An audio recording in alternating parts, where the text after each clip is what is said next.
Welcome to the I Can Do Show. I created this program to help those who have permanent injuries, disabilities, chronic pain, or just really any issue that's limiting them from experiencing the full quality of life that they used to or that they want to have. I hope you find the material that I teach in this show helpful, useful for helping you to recapture the quality of life that you had, and to empower you to have the control to live the life you want to live. Welcome to episode 9 of the I Can Do program.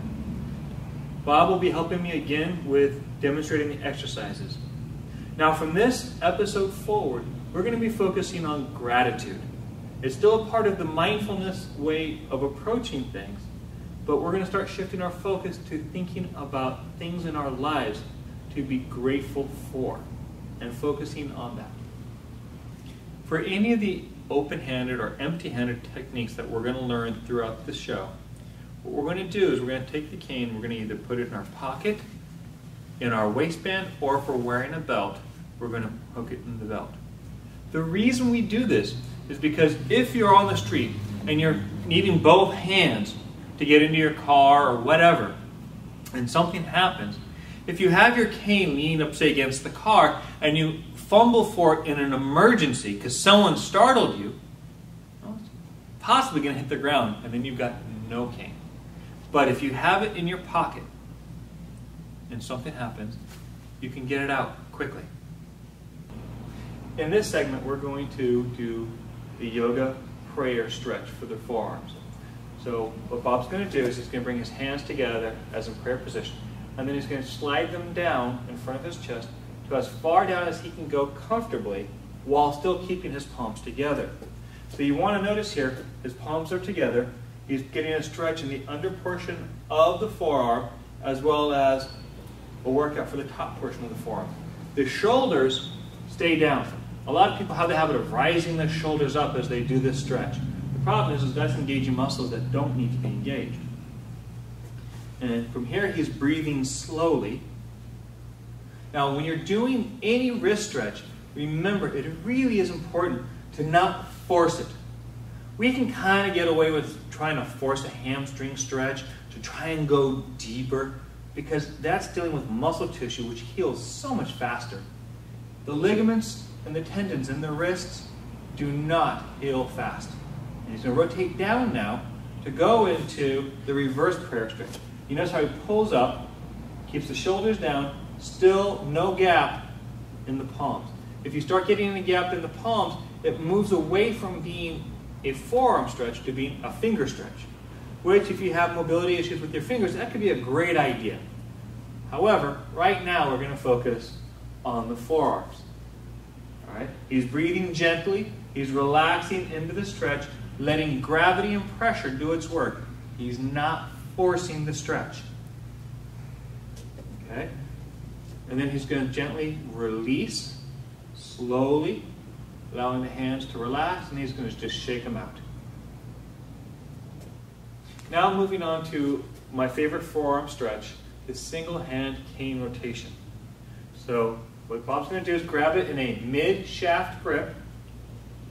He's going to support his forearm, and then he's just going to initially go from palm up to palm down.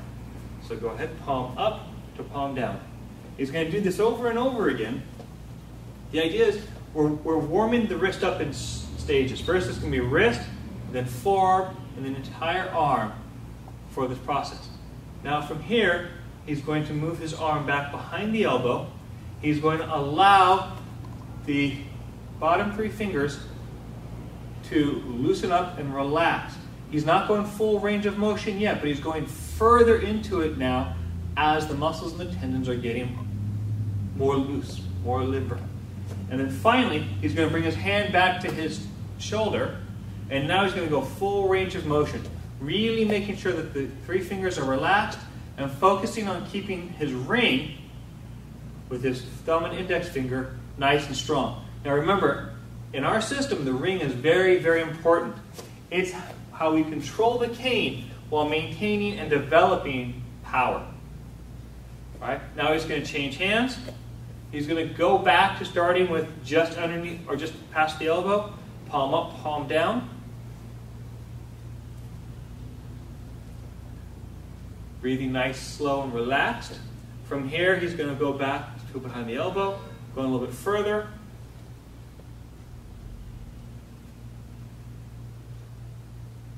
You notice how these fingers are nice and relaxed? Okay, so come on, try and stick your hand into a fan. And now he's going to go full range of motion.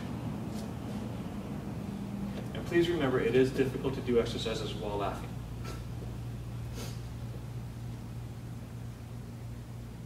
And then he's going to shake it out.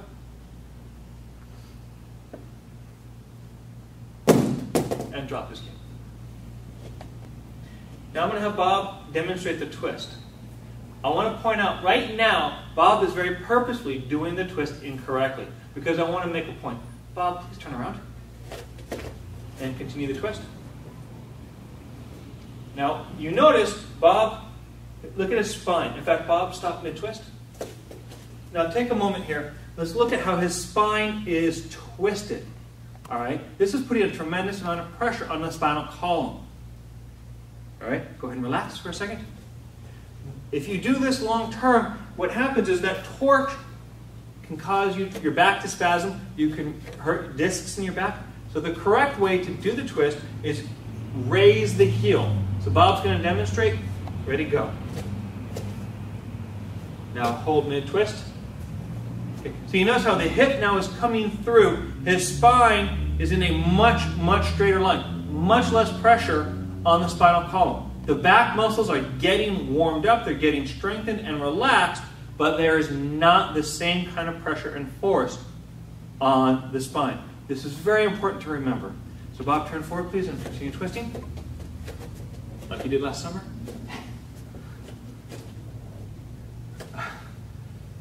Remember, don't laugh during working out. So, and now Bob is working very hard to control his breathing, nice and relaxed. All right, and so you notice now his hip is coming all the way through, the heel is coming up off. This is going to be important later because what's going to happen, yes, he is trying to hit me, everyone, just want to note this. You've seen it live here on TV. I just want you to understand that later on, this hip twisting action is going to help generate power in your swings with the cane or the force behind your empty hand strikes. Okay, go ahead and shake it out, Bob. Now we're going to be doing the hip flexors. Bob's going to turn towards me. You, of course, at home will stay facing the television. Bob's going to create a tripod between his front leg, his cane, and his lead leg, which is the leg stepping behind. His heel is off the ground, his knee is bent, his hips are forward, creating the pressure on the hip flexor. This is an important muscle to stretch because of the fact that it comes up behind and pulls on the small of the back. So if you have back issues, this is a great way to start relieving some of that pressure. All right. Now he's also focusing on breathing nice, deep, and relaxed. Now go ahead and switch. So he's going to come up. He's going to, at home, you don't have to change sides. Just change hands with the cane and change legs. All right. So Bob here is putting the pressure on his hip flexor, breathing nice and deep. His heel again is off the ground. His knee is bent. Now, one of the reasons why we stress breathing deep in the exercises is not just for the oxygenation of the muscles and the body, which is great, and it's not just for the relaxation, but it's also to start training your body to breathe in a nice, relaxed way while stressed. Because when we are stressed, we start to breathe shallow, and that increases our stress level. So by practicing in times like this, it's a way of decreasing the amount of stress in your life. Okay, Bob, go ahead and come up and shake it out. Now it's time to stretch our calves. So Bob is going to turn towards me. He's going to step his lead leg back again. Once again, we're forming the tripod. This helps with balance. Now, this time, unlike the hip flexor stretch, where the leg was bent and the hip was rocked forward and the heel up, the leg is now straight, heel is on the ground. There is no pressure about pushing the hip forward. The idea is to get all of the stretch into the calf. Now, it's important to keep our calves stretched because, one, they're the muscle we use the most. Whenever we walk, move our legs really in any way, shape, or form, for the most part, we are engaging our calves. They help us balance. They help us keep from slipping and falling. They help us walk. They help us run. So go ahead and change legs. Now, this is a stretch that you don't just have to do while watching the TV. You can actually do this while standing in line. You can do this while waiting for the bus, waiting for a doctor's appointment. At any time you want, because it doesn't take a whole lot of room. It's just using your cane, stepping back, legs straight, keep the pressure on the calf. You want to hold for about a minute each side. And go ahead and come up. The calf stretch. For balance today and self-defense technique, we're going to work on the side kick. What Bob is going to do is he's going to be bringing his leg up and bringing his knee up in a circle. And then at the last second, he's going to be snapping the leg out and straight. Now, his target in real life, in the movies, you see people trying to do a side kick in the head and things like that.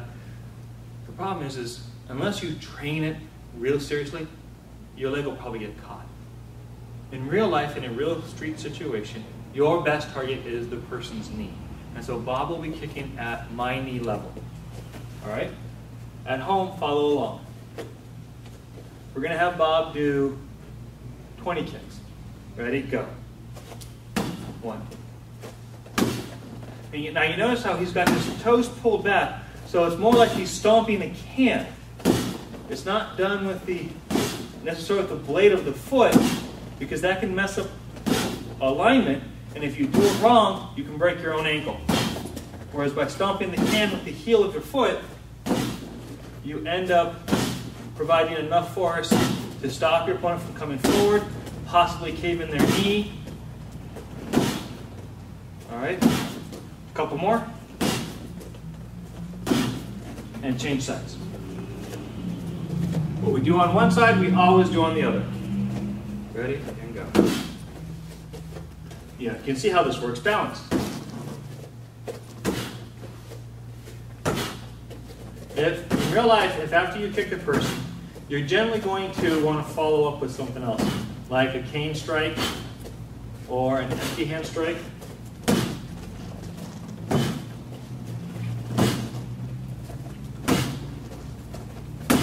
With getting that circle in there with the knee, you generate a lot of power without having to put a whole lot of effort into it. All right, do a couple more. Great job. Shake it out. Side kick. Now we're going to do what's called an empty hand technique called the hammer fist. At home, you know how you swing a hammer to drive a nail?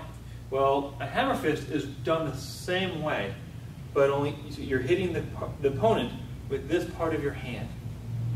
All right? So when you're striking, you're hitting with the fleshy part of the hand. Bob is going to demonstrate the hammer fist. Ready? And go. So now you see how he's bringing his arm back like you would swinging a hammer. He's turning the wrist at the last second. Now he's striking somewhere in the neck or chin knockout zone region. All right? The reality is in a real life situation, you're just going to swing and try and hit whatever you can. But you want to get used to targeting in a way that makes it so that you're going to hit something. All right? Now he's going to actually bring it in over the same arm, but hit this side.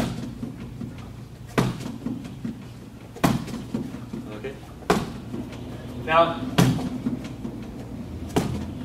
Bob's accuracy is getting a little off, so what he needs to do to improve his accuracy is to step a little bit closer when coming across, because your reach gets cut off a little. And now you see how he's using the hips to swing through, he's leading with the elbow, and he's striking all the way through. Now we're going to have him switch hands. And you can see how he's playing on beating up Bob.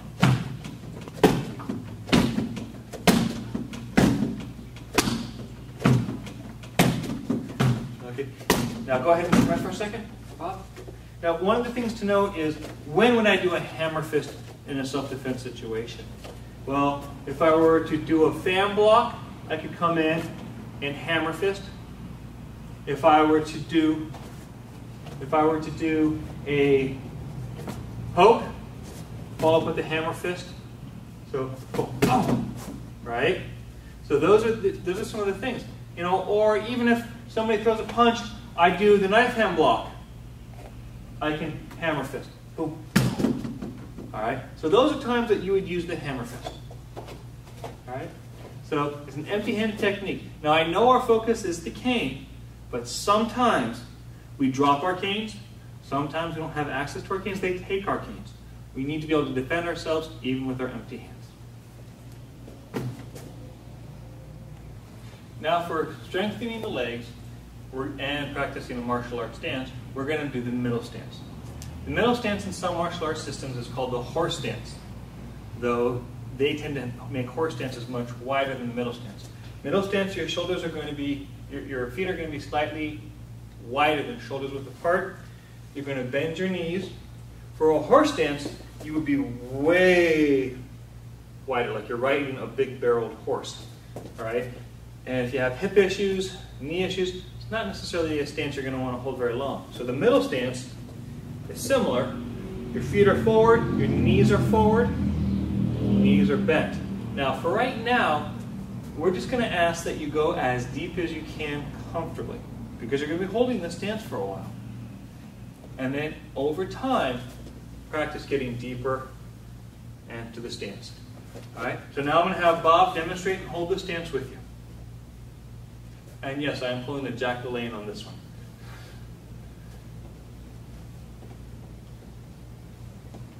Right. So you notice how his feet are forward, his knees are just in line with his big toe. They are not going past the big toe. The weight that he has are more on the heel, so he can sink back further. This is working his quads, his calves, his glutes, his lower back, his abdomen. All of those are getting worked from one exercise. He's practicing his breathing with nice, deep, slow breaths. Okay? And now he's going to come up. Now we're going to review the overhead block called the roof block. That's where we're protecting our head. Now I want to make a note. So the roof block, it comes up. We want the arm bent. Okay, we don't want it straight. I know the idea is to try and have it out here. The problem is you lose strength because leverage goes against you. By having the arm bent at about a near 90-degree angle, shoulder raised or up, you can have it pitched so that its tip is going up or tip is going down. Those are the optimal ways, because especially tip going down, because the energy sheds down. But if you do a flat roof, that will still protect your head. All right?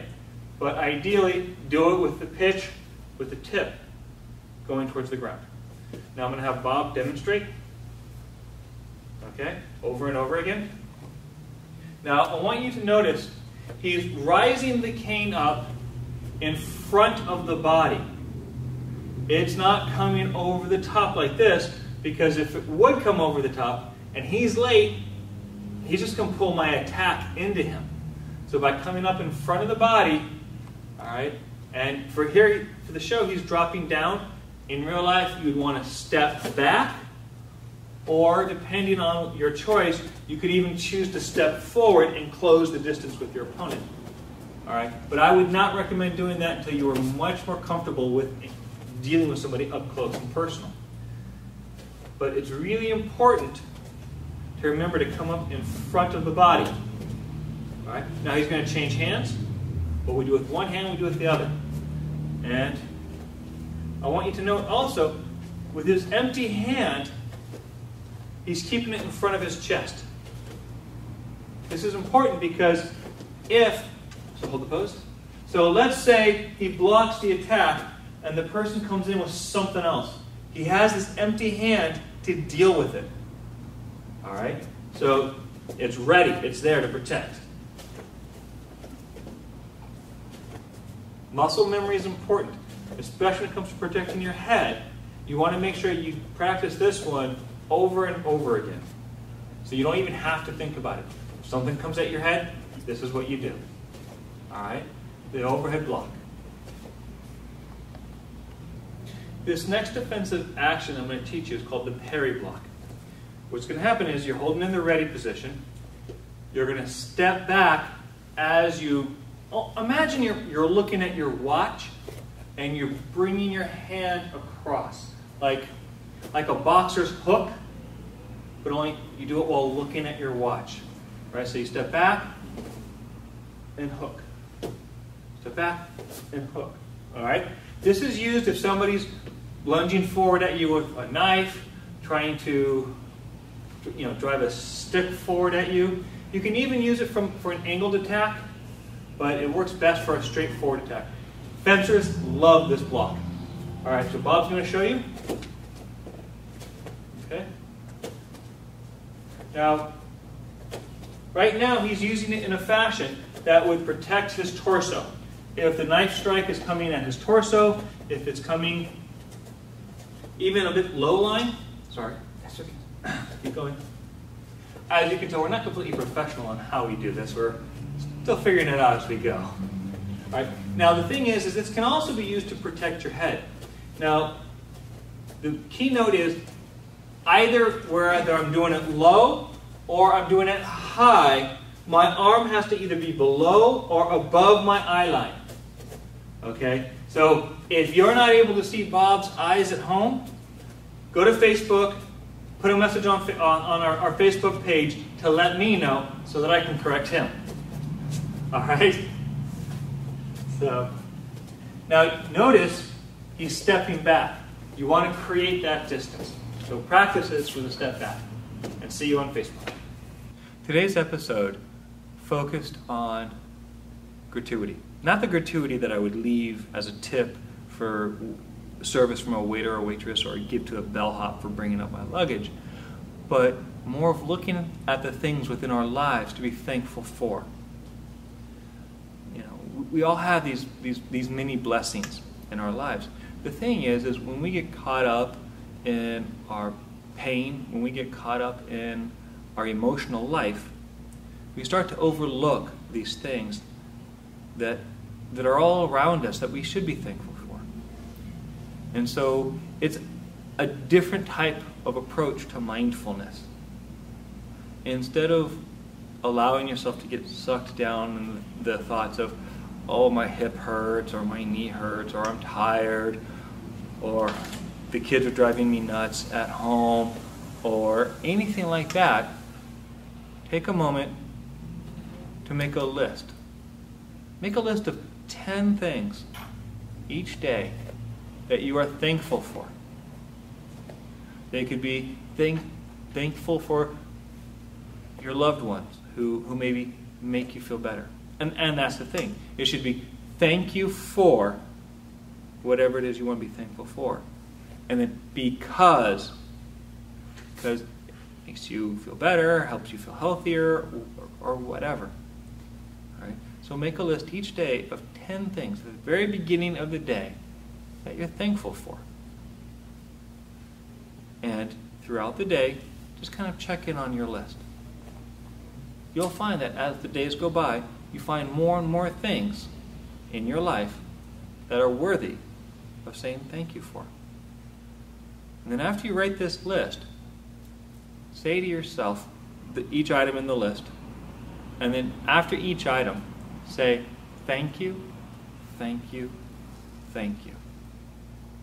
So an example would be, thank you so much for the great audience who watches my show, because you're the reason that I have my show on, and it gives me an opportunity to help all of you.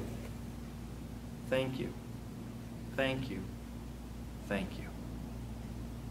I would also like to ask you all to like the Facebook page for I Can Do, and email me or through Facebook, let me know what you like about the show and what I can do to improve it.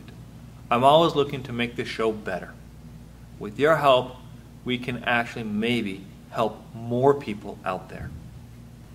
I Can Do!